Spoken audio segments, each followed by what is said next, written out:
Welcome back. And I just found this video on my other channel and I thought I'd post it up. It was a video I made to ask for some suggestions and for some questions on help. It's about a year and a half old, it's about a year and a half before the tank crashed. So I thought I'd post it up so that people can see what the tank looked like before the crash. If anyone decides to actually follow the progression of the 40 gallon build that I'm going to do, it might put some things into context, might answer some question as to why I did some certain things the way I did them, and just in overall put general things into context. So it is the same 40 gallon saltwater aquarium. You can see the fish that I had in there was the two clowns, the two damsels, and there is a wrassel, a 6-line I think wrassel running around in there. And if I pronounced that wrong, I'm sorry. But you can see here some of the cyanobacteria algae that I was dealing with at the time, which is still pretty prevalent in the tank. I've kind of always been battling that algae. You can also see some of the polyps that I've had, and I also had some frog spawn and hammer corals at the time of death of this tank, if you would say. I also had this tank set up with crushed coral at the time. I had this tank set up for about 6 months, I think, before this video. So I had it originally set up with crushed coral. I changed that out to live sand sometime at midway. And so yeah. I think in the shot here you're going to be able to see the two DIY overflows that I built from the inside view.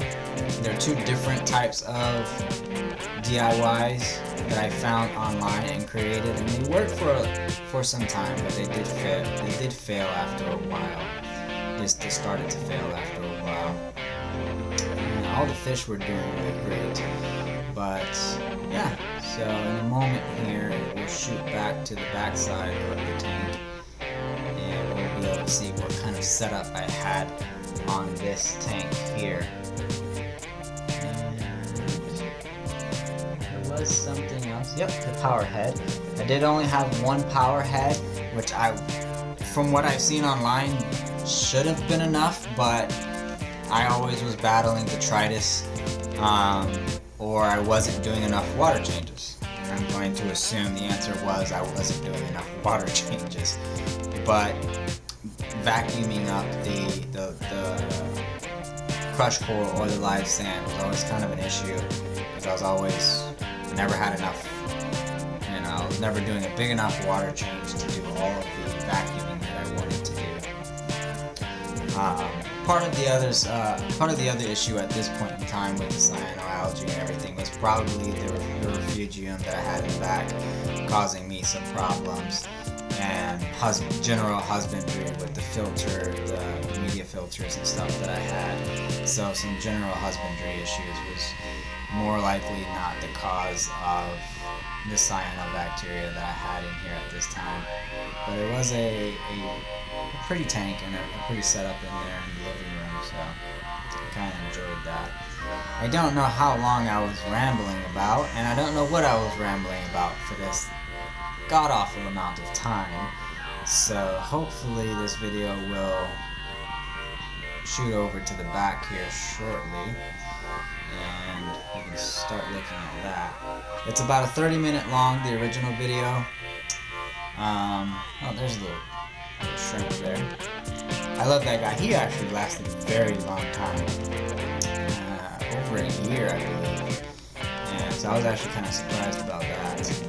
I like that wrassel too, because he actually would dig himself under the substrate at night. So he'd come out during the day, and at night he would bury himself under the substrate. So it was really cool to see him do that.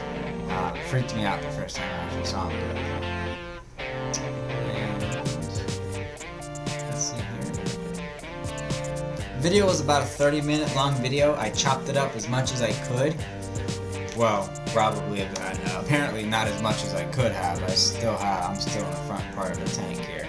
It's about a 30-minute long video, And I could post up the whole thing as if anyone ever really wanted to see the whole thing on this channel, but I don't really see a need for it, so I just kind of chopped it up just so that, like I said, if anyone does decide to follow the progression of the tank go forward, they might have an idea of what it looked like in the past and what the setup was, and to see what died in there and what I was working with.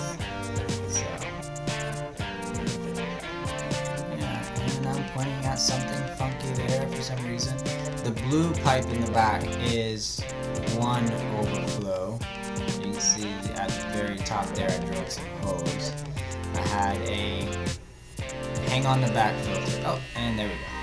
So on the back here, the blue pipe in the back, it transfers over to the white piping on the right hand side there, and it has a tube for the siphon on that overflow. So I had in the back here, I had two tanks. I had a refugium, and it overflowed, or it had a siphon to go into a secondary sump which had the protein skimmer and everything in the back of that. In the refugium, I had both of my overflows would flow into the refugium. One into a canister filter, which is the red, a red small cooler that I DIY'd into a canister filter. It had layers of filtration in there of different media. So it had the filter floss, and it had either bio balls or the sponges that you would use in the kitchen, and then more media floss at the bottom. The second overflow, which is a different type of overflow, ran to the algae scraper. So that overflow there that I'm pointing at right now had the tube, would flow there and flow into that canister filter and into the refugium. The second one flowed over the algae scrubber. So as much algae as you can see on the scrubber and as much green algae as you can see in the refugium in a moment, I still had cyanobacteria and purple algae in the main tank. So I just had kind of algae all over the place. So I was probably overfeeding the heck out of those fish. All of the detritus and all the poop was all over the place, so they were probably getting well overfed at the time. So that tank there, you might be able to see here in a moment, has two siphons to the back tank. That right there is the second, that's the return pump, and then that is the second overflow that I spray painted black. And that ran there to the algae scrubber. The refugium had its own light, and in the back I had the two siphons. I'm not sure if I'm ever going to show the siphons. Oh no, now I'm going to show the copepods and all the life that I had in this tank. So I really like the refugiums because of that. The macroalgae, growing the macroalgae, and seeing all the copepods, how they thrive in the refugium. I kind of like that. I always like that.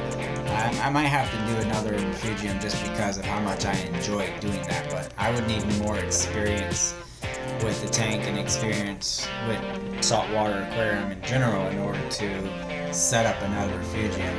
And I'd have to, make sure my husbandry was more on point before I get into this again. But I really enjoyed it because of this right here that you can see on screen now. Just seeing all those little life just roaming all over the place was really cool. So I really enjoyed having the refugiums, but I was probably out of my league with this exacerbated setup, which was ridiculous. Because as you can see, the siphons was not an overflow. It was a siphon from the refugium into the sump. So I was grabbing water from the bottom of the refugium and pumping that water into the sump. I was not grabbing the water from the top. I was grabbing the water from the very bottom, which was probably a bad idea. And in the sump, I had the return pump, the protein skimmer, and then another hang on the back filter. So I still to this day love the hang on the back filters just for the purpose of filtering out everything and polishing out the water. It's probably not at the time doing my husbandry good enough to on changing those filters and such. So at that point, it was probably causing me more problems than actual solutions. So we'll see how that goes forward. But that's the tank. That's the setup that I had previously before the tank crashed. A lot of things changed before the crash. I did the canister filter was gone. The refugium had changed a couple of times. The algae scraper was gone because the overflows kept failing on me over time. So those things kind of did change over time. So it wasn't exact to the detail, but you can get a good reference of what I was dealing with before the crash and all the different changes that I've gone through ever since. So that's about it. Thanks for watching. See you next time.